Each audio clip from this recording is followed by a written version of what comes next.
Le pedimos a Dios que nos acompañe en esta tarde. Oremos. Amado Dios, te damos gracias por este encuentro y te pedimos por tu presencia en este momento.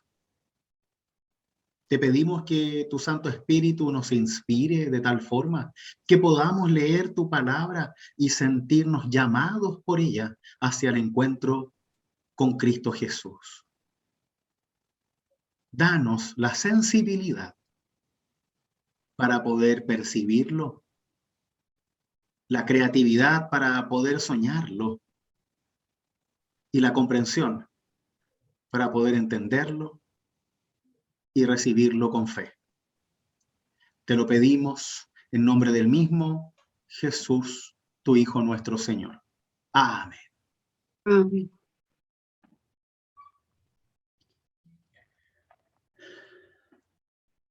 Hemos estado viendo el primer capítulo de Juan.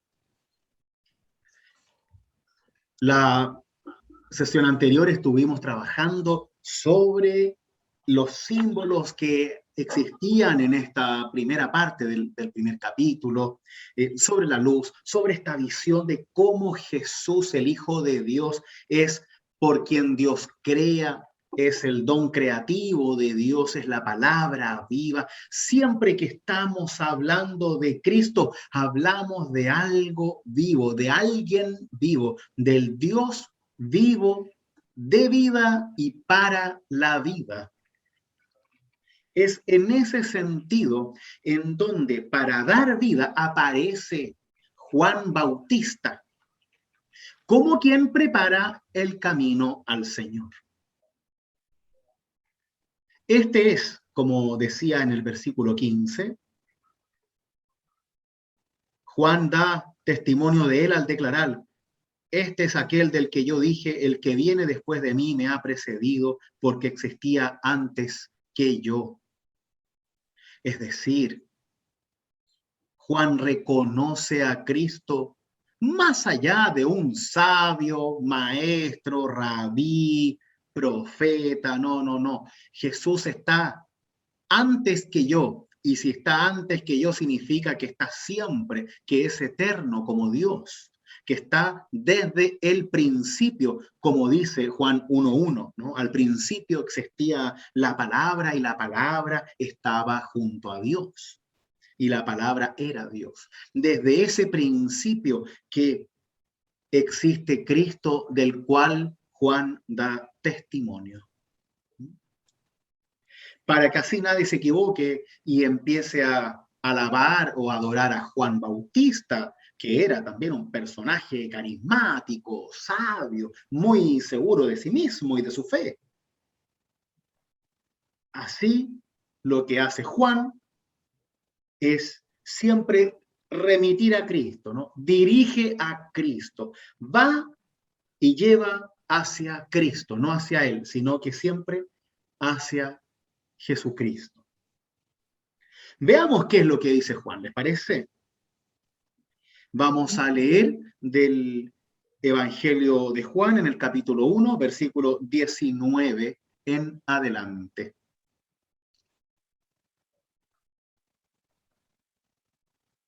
¿Lo tienen? Muy bien. Este es el testimonio que dio Juan cuando los judíos enviaron sacerdotes y levitas desde Jerusalén para preguntarle: ¿quién eres tú? Él confesó y no lo ocultó, sino que dijo claramente: yo no soy el Mesías. ¿Quién eres entonces?, le preguntaron. ¿Eres Elías? Juan dijo: no. ¿Eres el profeta? Tampoco, respondió. Ellos insistieron: ¿quién eres? Para que podamos dar una respuesta a los que nos han enviado. ¿Qué dices de ti mismo? Y él les dijo: yo soy una voz que grita en el desierto, allanen el camino del Señor. Como dijo el profeta Isaías. Algunos de los enviados eran fariseos y volvieron a preguntarle, ¿por qué bautizas entonces si tú no eres el Mesías, ni Elías, ni el profeta? Juan respondió, yo bautizo con agua, pero en medio de ustedes hay alguien al que ustedes no conocen. Él viene después de mí, y yo no soy digno de desatar la correa de su sandalia. Todo esto sucedió en Betania, al otro lado del Jordán, donde Juan bautizaba. Hasta aquí la lectura, esta es palabra de Dios. Amén. Karen, ¿levantaste la mano por casualidad o tienes alguna pregunta? ¿No? Bien. No. Perfecto. Qué fome. Bien. Tenemos Juan es buscado, es encarado por aquellas personas de su época que preguntaban quién es. Recordemos un poco el contexto. Los judíos estaban esperando hace rato ya al famoso Mesías, al Salvador, a aquel enviado de Dios que iba a realizar un cambio profundo en cuanto a la religión y la libertad del pueblo. En pocas palabras, un libertador que viene de Dios. Por eso se mete en ambas cosas, ¿no? En lo religioso y en lo político. Entonces, ¿cuál es la idea? Que la religión de Israel esté por sobre las demás y por otro lado, que Israel como pueblo también esté por sobre los demás. En este caso, desde lo práctico, que el monoteísmo religioso judío esté por sobre el politeísmo romano, greco-romano, y que todos los pueblos ahí del Medio Oriente estén bajo el pueblo de Israel y no el imperio romano por sobre todo el mundo, teniéndolos de esclavos o de súbditos. Entonces había una libertad, una necesidad de liberación religiosa para sacar todas esas cochinadas de las religiones antiguas y místicas y politeístas. Y por otro lado, teníamos que limpiar de otros pueblos, ¿no? Entonces este Mesías esperado tenía que volver a Israel, al lugar a donde ellos creían tenían que estar, siempre arriba del resto, muy cerca de Dios. ¿Por qué? Porque hasta el día de hoy ellos creen que son el pueblo elegido y que no hay otro. Son ellos y nadie más. Nosotros como cristianos llegamos al ladito nomás, ¿no? Pero ellos son el pueblo escogido. Al menos muchos lo creen así. Desde ese contexto aparece un hombre extraño como Juan, que comía cosas del suelo, se vestía con muy poca ropa, según la tradición cuenta, tenía unos rituales con las personas desnudas, lo cual era muy, muy extraño para el pueblo de Israel, para los judíos que no podían ver la desnudez del otro. Son cosas que se cuentan, no hay pruebas al respecto, por supuesto. Una persona sabia, hace tiempo que no había un profeta importante, desde la vuelta del exilio más o menos, desde la reconstrucción del templo de Jerusalén, cientos de años atrás. Entonces aparece este Juan como una persona que no era un chanta, que no era un mentiroso, que se nota que tenía una fe muy profunda y que además no tenía miedo. No le tenía miedo al rey, no tenía miedo a los romanos. Él hacía lo que tenía que hacer.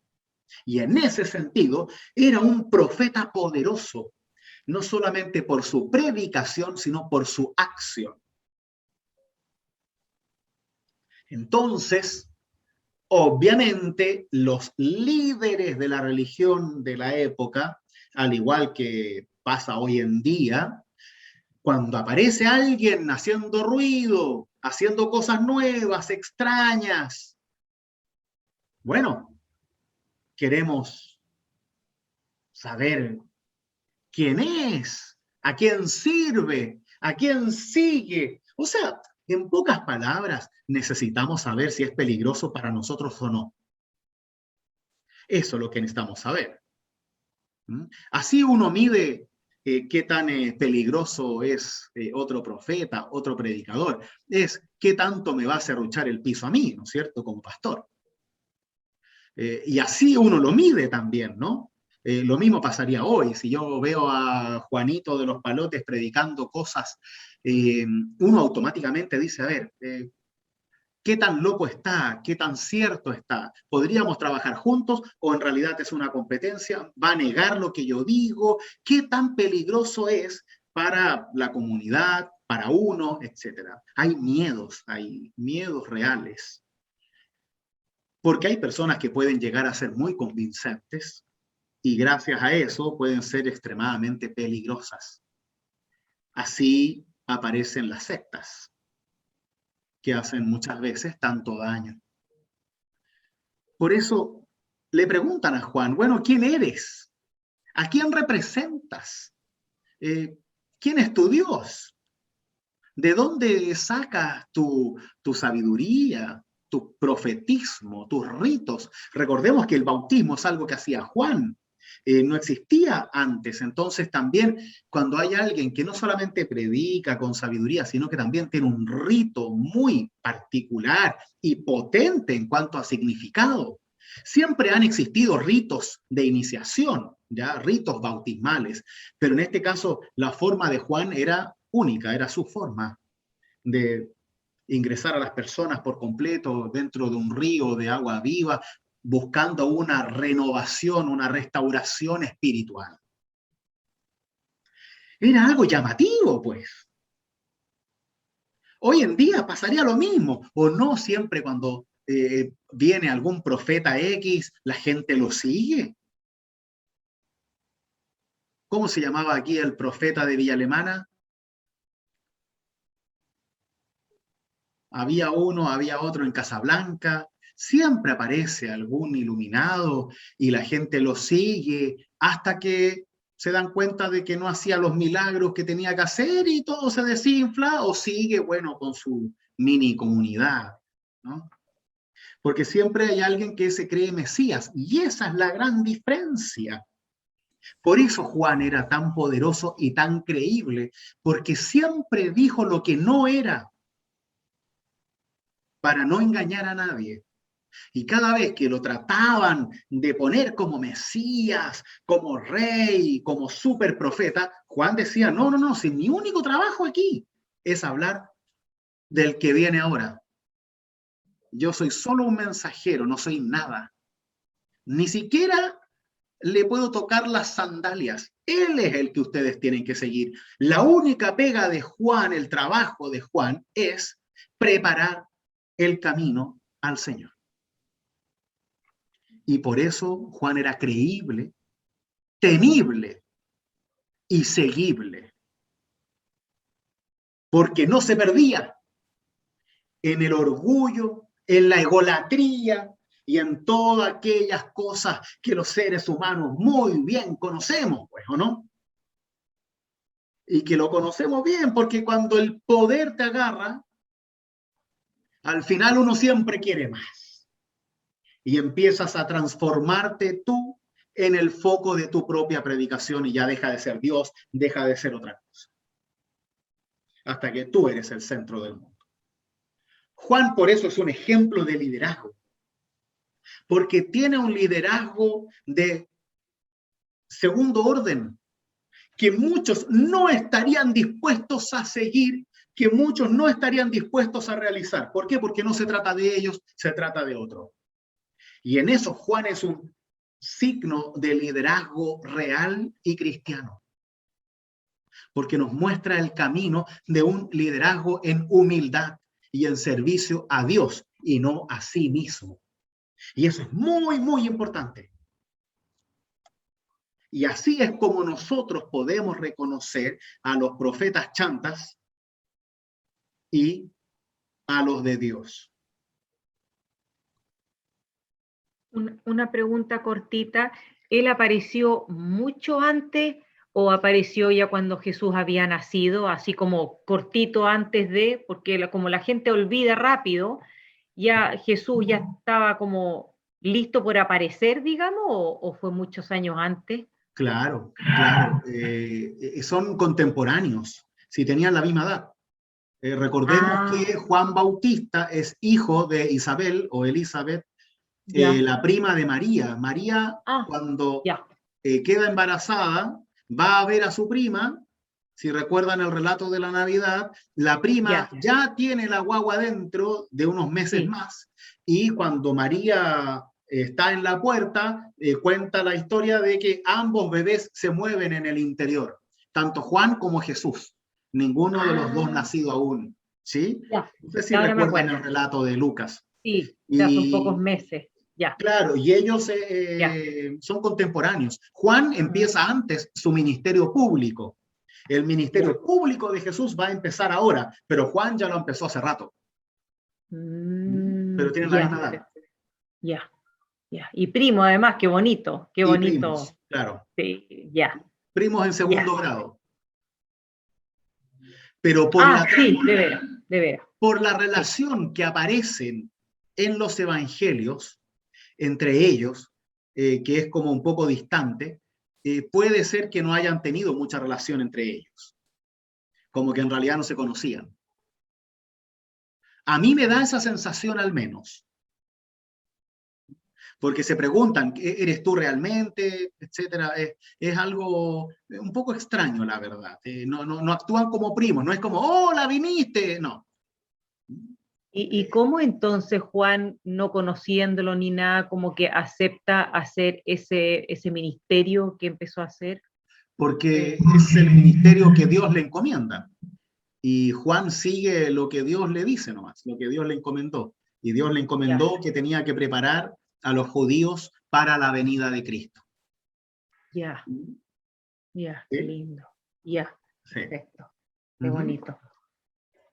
Bien, entonces, tenemos que la, eh, la religión de la época, las personas de la época, los sacerdotes de la época van y buscan a Juan para pedir explicaciones, ¿sí? Entonces le envían sacerdotes y levitas. Los sacerdotes son los encargados del templo, ¿no es cierto? Y los levitas son esta raza, esta etnia, hijos de sacerdotes, ¿ya? Que viene desde la época de los hijos de Jacob, ¿no? Uno de los hijos era Leví, y esa es como la casta sacerdotal de Israel. Entonces podríamos decir que los levitas son estas personas religiosas muy influyentes, con bastante influencia dentro de todo lo que pasaba. Y solo los sacerdotes, o sea, solo los levitas podían ser sacerdotes. Tú tenías que ser de esa tribu, si no, no podías ser sacerdote. Así le preguntan, ¿quién eres tú? Y Juan dice, yo no soy el Mesías. ¿Por qué? Porque es lo que ellos quieren saber. ¿Mm? Él se Mm. encuentra en su rol tan insignificante que ni siquiera dice yo soy un profeta de Dios. No, no, no. Yo estoy siempre hablando del Mesías. Yo siempre hablo del que yo vengo a proclamar. Ni siquiera habla de sí mismo. Le preguntan si es Elías. Elías es uno de los profetas, como hemos visto, más importantes del Antiguo Testamento, al menos el más poderoso. Y siempre se decía, según la tradición, que Elías tenía que volver. En ese sentido, eh, él dice, no, yo no soy Elías que ha vuelto a la tierra, ha vuelto de la muerte o Dios lo mandó de nuevo. ¿Mm? Entonces, ¿quién eres para dar respuesta a los que nos mandaron? Y Juan responde con una cita del profeta Isaías. Yo soy una voz que grita en el desierto, allanen el camino del Señor. Y eso es lo que literalmente es Juan, una voz que grita en el desierto. Juan se iba al desierto a predicar, no predicaba en las ciudades, él predicaba en el desierto y la gente que quería escucharlo tenía que ir al desierto, seguirlo. ¿Mm? Y los que se bautizaban lo hacían en el río Jordán. Allanen el camino del Señor, preparen, hagan plano el camino del Señor para que así el Señor pueda llegar hacia nosotros. Pero ese aplanar también tiene que ver con uno, es decir, aplana, prepara tu mente, prepara tu espíritu, prepara tu cuerpo, prepara todo lo que tú eres para que Dios pueda alcanzar tu vida. Qué lindo. Claro, es una visión muy, muy importante en cuanto a espiritualidad, porque ese es el trabajo de Juan, preparar las cabezas duras para hacerlas blandas, trabajar el orgullo para ir transformándolo en humildad. Recordemos que los judíos pensaban en su propia salvación, entre comillas, por el cumplimiento de la ley. Y ellos creían que eran perfectos mientras cumplieran normas. Si yo cumplo, entonces ya estoy con cumplir. Hay otras cosas que puedo hacer muy mal, pero yo cumplo lo que hay que cumplir, entonces estoy bien. ¿Sí? Jesús viene a sacar esto de las obras y poner la fe primero, para que las obras no dependan de la ley, sino del amor. Y de ese amor que me da Dios, yo pueda tener fe y a través de esa fe realizo las obras. Ahora lo hago por amor, no porque una ley me lo dice o porque si no por miedo me voy al infierno. Y ese es un desafío muy grande. ¿Por qué? Porque antes con las leyes uno podía tener todo un poco más controlado. Pero si es por buena voluntad, si es por fe, si es por amor, es totalmente distinto porque ya no lo controlo. La seguridad está puesta en Dios y no en mí, lo cual para muchos es una locura. Es algo insoportable. Algo habíamos visto la semana pasada sobre eso también, ¿no? Cómo nosotros podemos realmente sentir seguridad en Dios sin necesidad de tener un papel que me diga que estoy bien o simplemente un checklist de mandamientos para saber si cumplí lo mínimo o no.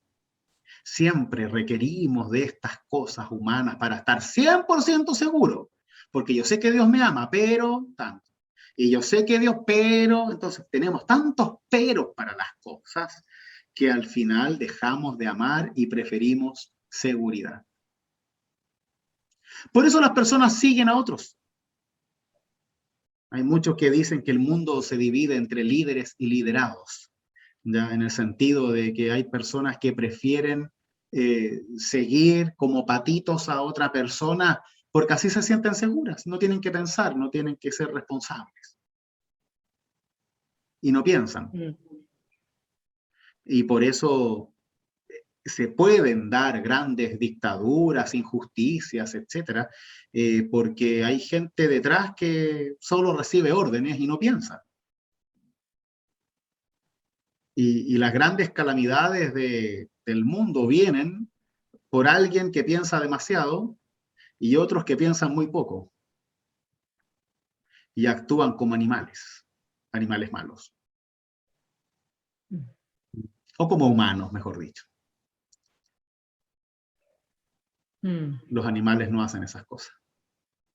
Pero es parte de la ignorancia, ¿no? O sea, yo hablo de, por ejemplo, yo comparo, no sé, Europa, que es un continente viejo, que han pasado por tantas cosas, ellos ya son menos ignorantes que nosotros porque ya todas las generaciones, por todo lo que han pasado, como que las generaciones van aprendiendo unas Yo no digo la ignorancia de que uno no se eduque, sino que la ignorancia de que somos todavía como países muy nuevos, entonces nos caemos y nos caemos y nos caemos. Entonces yo creo que ese tipo de ignorancia que uno va aprendiendo con los siglos, una cosa así, con muchos años de generación en generación.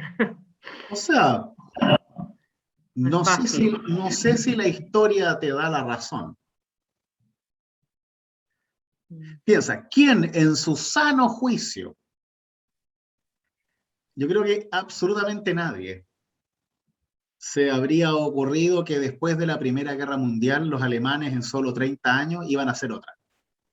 No, Y peor que la primera, nadie, nadie. no. Porque claro, todos pensaron lo mismo que tú, de Ah, no, pues sí, ya aprendieron, ya entendieron que esto no va, sí, que las cosas no funcionan así, ya perdieron, no. increíble. Y, y uno dice, ya, bueno, gente maleducada, obispos, médicos, políticos, la iglesia siguió a los Olvídese, nazis qué con tremendo. convicción. Y hasta acá en Chile algunos pastores predicaban adorando a Hitler. Hay registros de eso. Oh, qué espanto.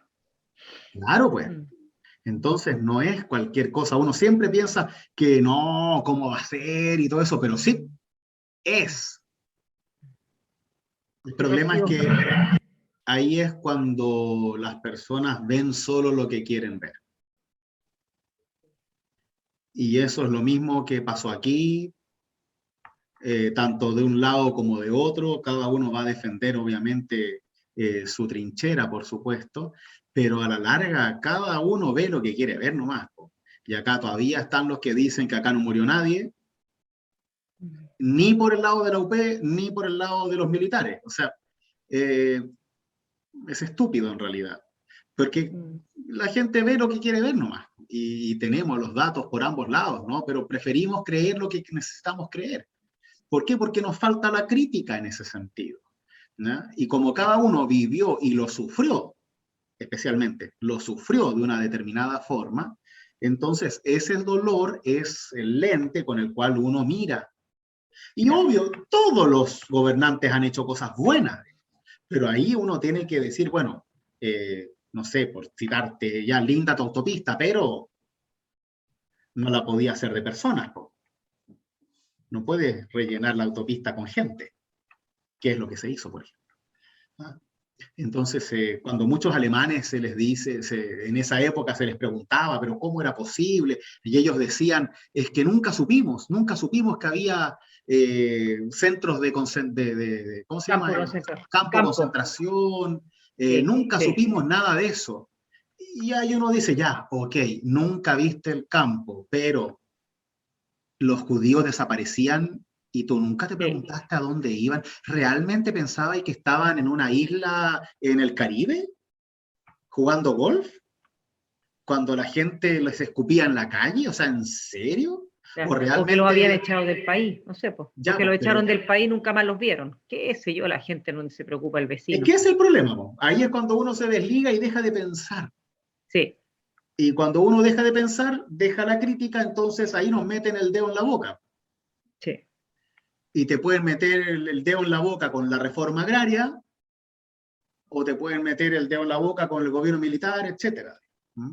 Por eso uno siempre tiene que estar pensando y tiene que ser crítico de aquellas cosas que ve. Y eso, volviendo al texto, es lo que hacía Juan Bautista, porque él Ya. era crítico de su época, lo terminan matando por eso, porque hablaba en contra del rey, porque el rey Ah, estaba casado con la esposa del hermano. Y cosas así, y tenía muchos abusos, entonces Juan Bautista constantemente iba y hablaba en contra para que el rey Herodes dejara de ser tan injusto y tan inmoral. ¿Mm? eran bien inmorales en realidad, eran ¿Mm? súper inmorales. Uy, tremendo. Yo leí el libro del Papa Borgia. Uy, qué atroz. Bueno, Me eso acuerdo pasa como mucho un cacho. después en todo caso, sí, sí. Sí, sí, pero atroz. Ya. Sí, si quieres meterte en la historia de la iglesia, la realidad es peor que la ficción. Ve películas mejor. Sí. Sí. O sea, no, todo lo contrario. Hay que saberlo para que uno Sí. esté atento y no Sí. pase en tu iglesia, Sí. Claro. ¿ya? Para que aquí ¿cómo se llama? La mafia de los overmollers no vayan a quedarse con todos los millones de la iglesia. Ay, qué chistoso. Por favor. Bien, volvamos entonces al texto. En el versículo 24 le preguntan de nuevo ahora los fariseos a Juan Bautista: ¿por qué bautizas entonces si tú no eres el Mesías, ni Elías, ni el profeta?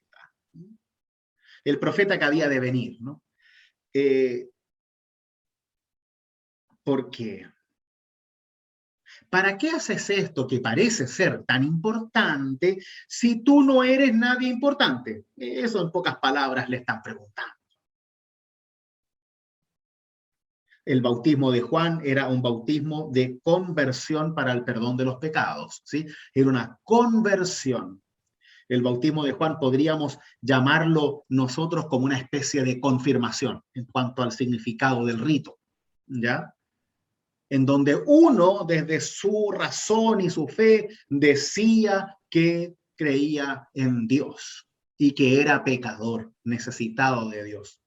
Eso es lo que Juan buscaba, que las personas necesitaran de Dios, se reconocieran como pecadores y no como perfectos que cumplían toda ley.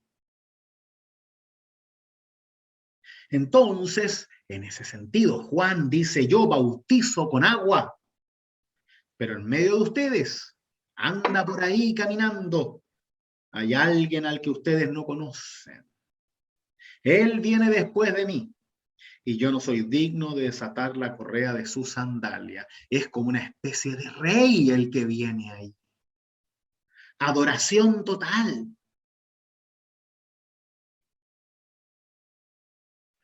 Ese es el digno. Es realmente increíble cómo Juan tiene esta lucidez muy poco usual de solo hablar de Cristo. Yo no podría. Automáticamente empezaría a predicarles a esta gente, a enseñarles cualquier cosa, no. Pero Juan siempre está hablando de Jesús, fiel a su misión, para que nadie se engañe, para que nadie lo siga a él, sino que sigan a Cristo. Es realmente increíble lo que Juan logra consigo mismo. No sé si muchos humanos lograrían algo realmente así sin caer en la frustración o el sinsentido o de sentirse poca cosa, porque una cosa es decirlo y otra cosa es sentirlo y seguir con tu misión sabiendo que tu misión es secundaria, que tú solo le estás preparando el camino al jefe y que ni siquiera el jefe te lo pidió. Tú lo haces porque Dios te lo dijo y porque crees que es lo que hay que hacer. Entonces, Juan tiene una convicción realmente increíble.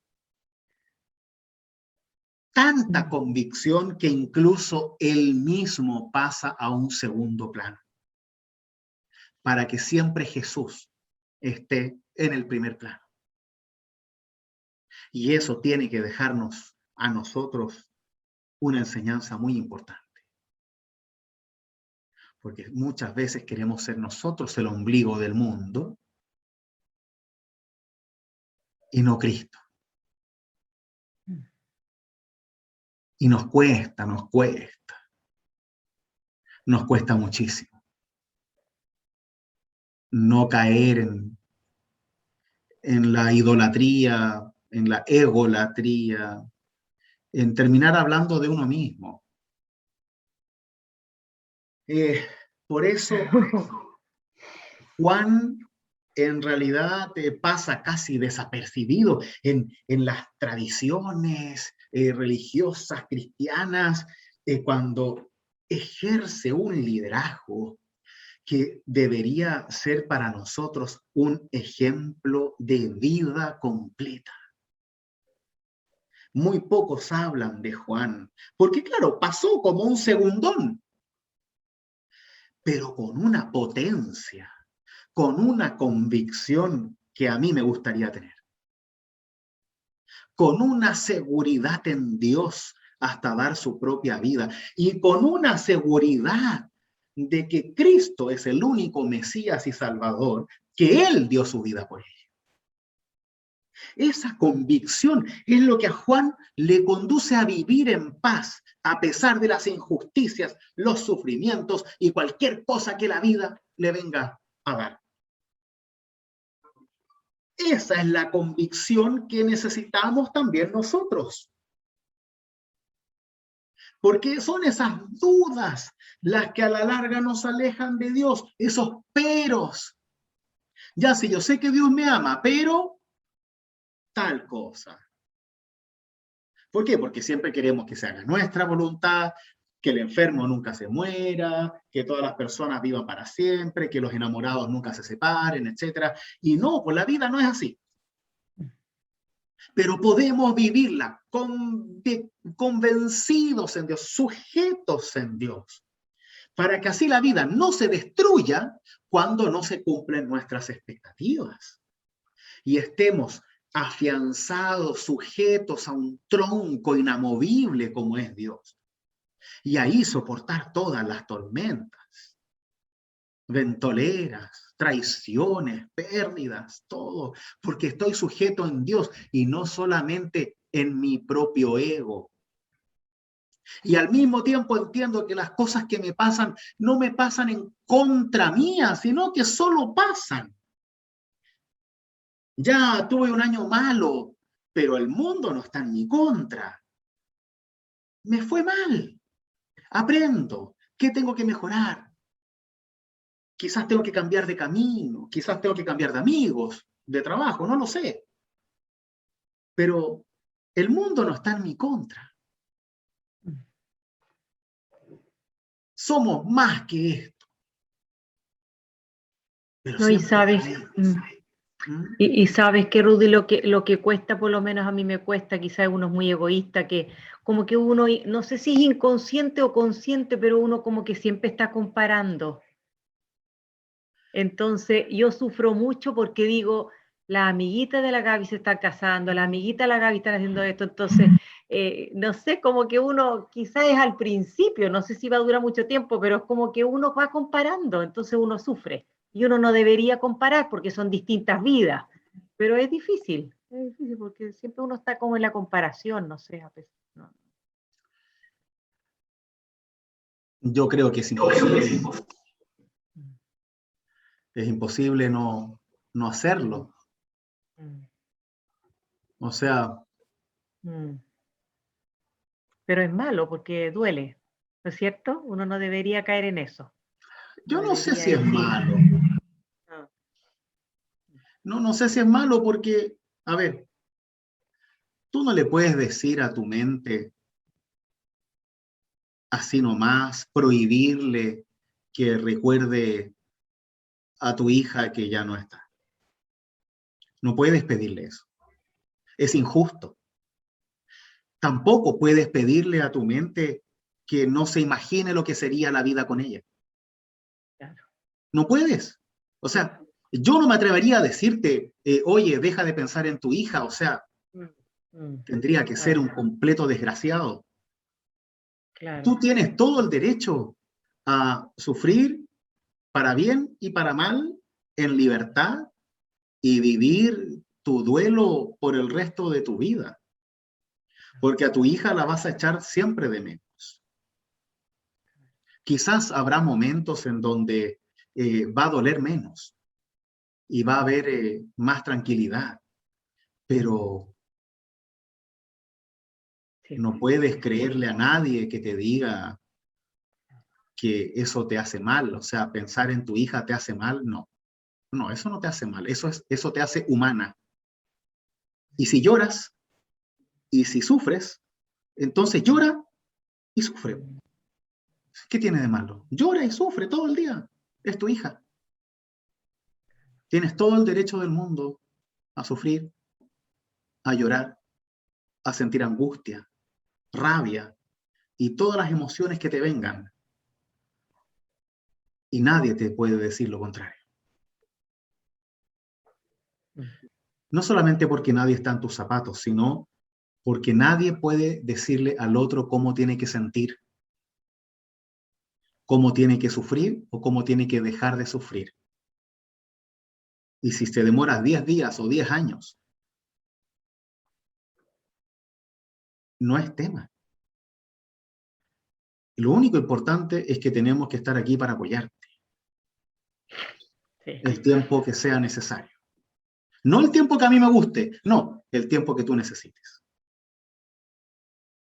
Nada más que eso. Y así con todos. Porque no se trata de quién sufre más. Se trata de que todos sufrimos de distintas formas y algunos necesitan más, otros necesitan menos. Unos lo viven de una manera, otros ni siquiera hablan. Bueno, aquí estamos para hacer lo que podamos, con los que podamos. ¿Mm? Y nadie te puede pedir que no sueñes, que no te imagines o que no sufras por eso. Y es lógico, creo yo, que uno siempre se imagina lo que sería la vida del otro.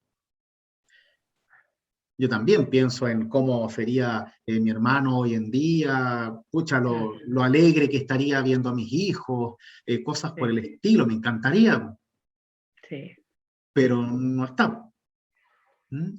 Y yo creo que es mucho más importante hablar eso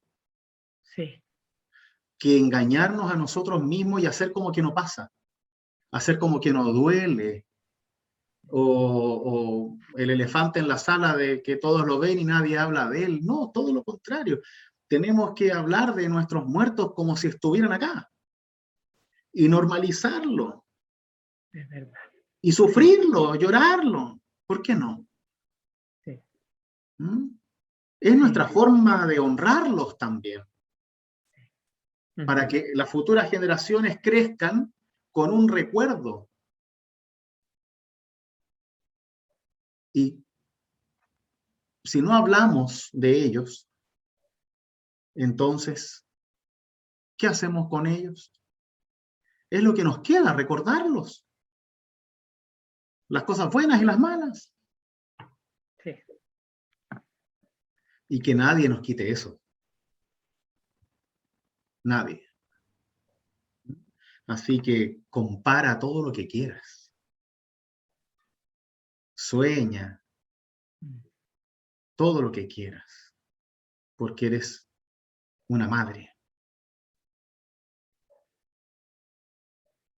Y nadie jamás te va a quitar eso.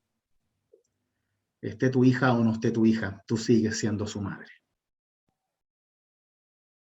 Sí. ¿Mm?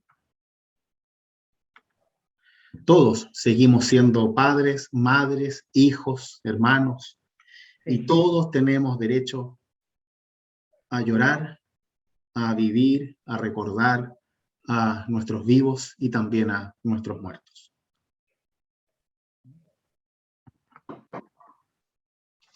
Y el que te diga lo contrario, lo mandas a hablar conmigo.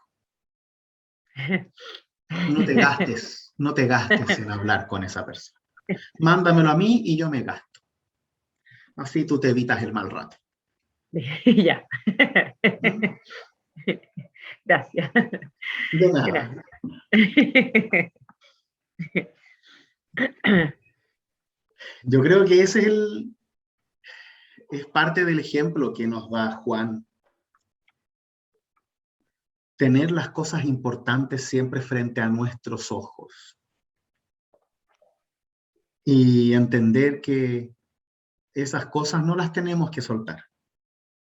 Partiendo por Cristo y siguiendo con todo lo que sea importante para nosotros, como lo es nuestra familia, nuestra iglesia, nuestras convicciones. ¿Mm? Porque así es como uno se pierde. cuando pierde precisamente ese centro. Y por eso el centro nuestro es Cristo y no nosotros, porque así siempre podemos volver al centro cuando nos perdemos. Y vaya que nos perdemos. Entonces necesitamos ese centro, porque la vida te va llevando por distintos lugares y a veces esos lugares son muy tenebrosos. Y Dios nos quiere caminando en su luz. Y la única forma de no perdernos en esas tinieblas es caminar iluminados por Cristo Jesús. Si no, nosotros mismos nos vamos a caer solos y vamos a hacer que otros caigan con nosotros. Y eso no es bueno.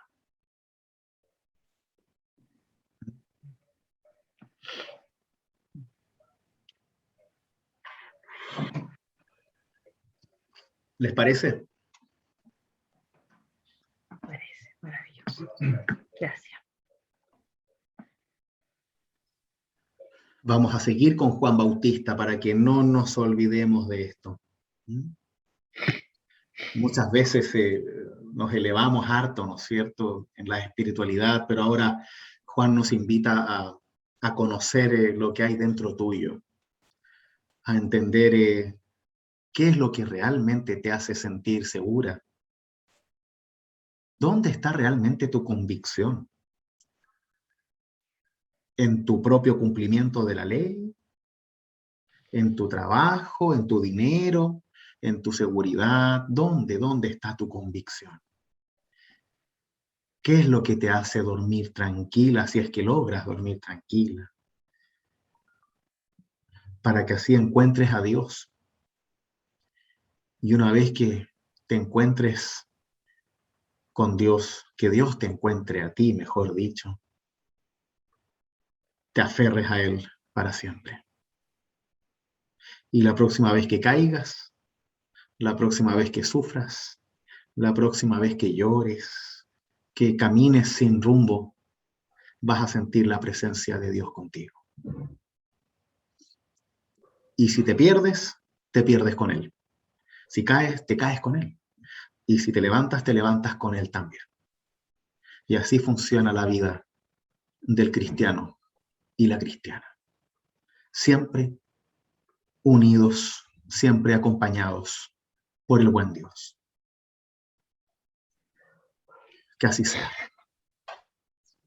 Amén. Amén.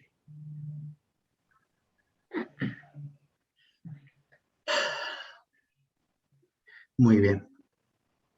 Les agradezco la participación de hoy.